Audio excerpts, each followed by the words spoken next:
Hello beautiful people, welcome to my channel. If this is your first time, thank you for stopping by.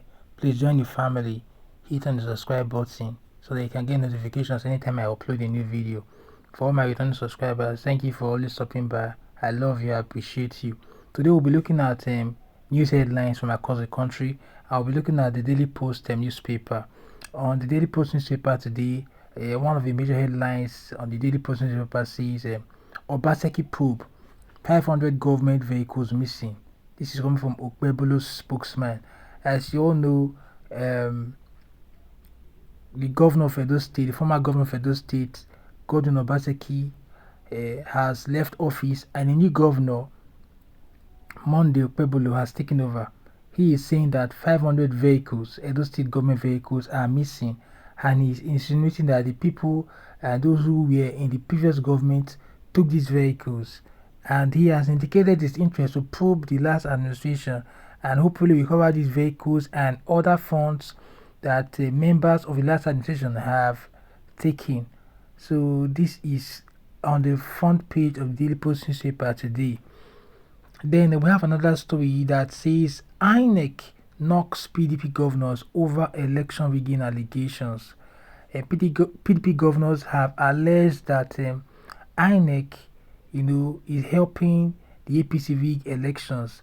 This is because of the fact that the elections that were conducted in Edo State and other states recently, the governorship elections, APC won. So PDP is alleging that INEC is, complicit and that they are helping the APC to rig. So that's a story on the front page of the Daily Post newspaper.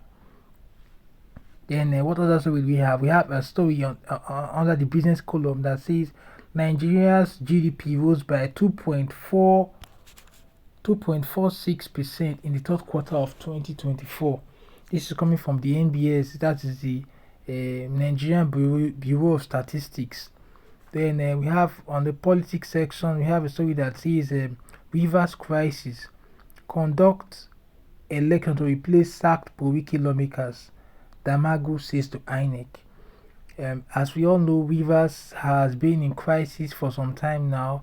The crisis is a result of the fallout between Wike, who is the former governor of Rivers State, and the present governor, Governor Fubara. They have had issues, and their supporters have also had issues, and this had led to the Powiki lawmakers in the House of Assembly to decamp to the APC. But after the camping, they came back to say that they did not decamp. Already, the River State House of Assembly Speaker declared their seats vacant, but they have gone to court to say no, we did not decamp, we are still members of the PDP, and so on and so forth. And so Damagu is saying that INEC should conduct elections to fill those vacancies, but I believe that the matter is still in court, and that it is the court that will ultimately decide what happens to those lawmakers. Let's see what other stories that we have on the front page of the Daily Post. We have a story here that says CSO urged Delta State to collaborate in energy transition process. Then we have a story here that says Access Bank debunks allegation of missing funds. I don't know if you guys know, there is a story, VDM recently did a story on Access Bank, and in that story VDM alleged that a particular customer who lost her brother went to Access Bank to try and collect the money her brother said he left in his account, but was told that that money does not exist. And so VDM called that Access Bank, and Access Bank is now responding. Access Bank is saying that the allegations of missing fund is not true, but the matter is still ongoing. So maybe we'll take a little look at that so you see what Access Bank is saying in their own defense. Then we have a story after that says a presidential candidate paid 774 delegates $23 million in 2023 election. This is coming from Dele Momodu. Dele Momodu is the owner of Ovation magazine, and he has been very vibrant throughout the last election cycle up until now. and he is saying that a particular presidential candidate paid $23 million. Do you know how huge that amount is? He paid that amount of money to delegates. I know you all can guess who that candidate is. We all know who that candidate is. And so that's what is also a story that's on the front page of the Daily Post newspaper. Then we have another story that says alleged lopsided appointments. APC forum warns SGF, threatens to release evidence. Then another story here says militancy. Enami confirms attack on Chevron pipelines in Delta State. Then what other story we have? We have a story here that says Cross River PDP members stage protest over ousted chairman. Then we have a story here that says Rivers crisis conduct election to replace sacked Puriki lawmakers. Okay, we have seen that story before now, and yeah, we have seen that story before now, and okay, this is coming from Dilo Melaye. It says PDP crisis. Damago will soon be taught elementary politics 101. This is coming from Dilo Melaye. Dilo Melaye is a former senator representing Kogi in the Senate. Then we have a story here that says Tinubu special advisors. No, sorry for that. The story says special advisor on nothing. Atiku's aide attacked Daniel Bala over redesignation. Daniel Bala was a former aide to Atiku Abubakar. He was the spokesman during the 2023 presidential elections, but has recently just been appointed to the media team of the president right now. He's now a special advisor, and recently his let's say portfolio was changed, and so those he left behind in Atiku's camp are now mocking him. They are now saying that he is a special advisor on nothing, meaning that he doesn't have a portfolio at the moment. So that is Daniel Bala for you. Many people have questioned his integrity. They are saying that he called the president a drug baron. He said he didn't have a certificate and all that. But now he's now working for that man who he said is a drug baron. Many people have questioned his credibility, they have questioned his integrity, and they have questioned all the things he has said, because as it is now, he is now swallowing his vomit. People have said that he's a man who doesn't have integrity, who doesn't have principles, and who doesn't have what else. So I do not know, but that is the story on the front page of the Daily Post newspaper. And after that, we have another story that says probing Obaseki is a smokescreen to cover Okpebholo's incompetence.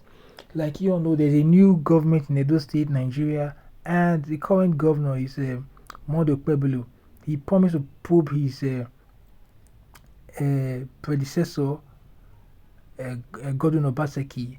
And so Osagi, who worked with Godwin Obaseki in the former government, is now saying that Monday Okpebholo's probing of Obaseki is a smokescreen to cover his own incompetence. He believes that the current government is not competent, and in order to cover that his incompetence, he wants to, probe the former governor. That is the story on the front page of the Daily Post newspaper. So let's see some stories from the business angle. The business angle of the Daily Post newspaper today. One of the stories here says Nigeria's GDP rose by 3.46% in the third quarter of 2024. That is coming from the National Bureau of Statistics (NBS). Another business news says further tightening of monetary policy rate not advisable. That's coming from an economic expert. Then we have a story here that says subsidy removal, Naira floating brought Nigeria to its knees. This is coming from Ologbo Donia. I must say that I agree with what this man has said, that the Naira floating and the subsidy removal has brought Nigeria to its knees. We now have inflation that I have never seen since I was born. The rate of inflation that we have in the country right now, I have never seen it since I was born. Things are so expensive. The market, it is just unbelievable. You go there, the market today, they'll tell you a particular price, but tomorrow the price has changed. They will tell you that fuel has gone up. They will tell you this, they will tell you that. It is just crazy. I don't know how Nigerians are surviving. I don't know how people are surviving in Nigeria right now.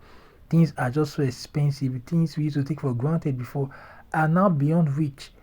When I was growing up, beans, Gary, these things were referred to as student CV, but now these things are so expensive that students cannot even afford them anymore. It is just crazy. I do not know if there's any light at the end of the tunnel with regards to the economics of this country at this moment. I don't know if this government has the knowledge, the expertise. If they have people who have the expertise, to help with our economy right now, I really do not know. Because the way things are going from bad to worse. Things are going from bad to worse. I just hope that, somebody who knows what he's doing is brought in to remedy this situation, because right now Nigerians are going through a lot. There is hunger in the land. Things are expensive. I just hope that somebody who knows what he's doing, that a square peg is put in a square hole and a round peg in a round hole, so that things can get better for this country. Then after that, we have a story that says CBN holds NPC meeting to decide Nigeria's interest rate. So these are stories coming from the front page of the Daily Post newspaper today. These are the stories that are making the headlines. I know that we all are busy trying to make out a living, trying to put food on the table. I just wanted to bring to your attention the news making the headlines so that you'll be aware of what's happening, across the country. Thank you very much for watching this video. I'll see you in my next video. Take care and God bless. Bye bye.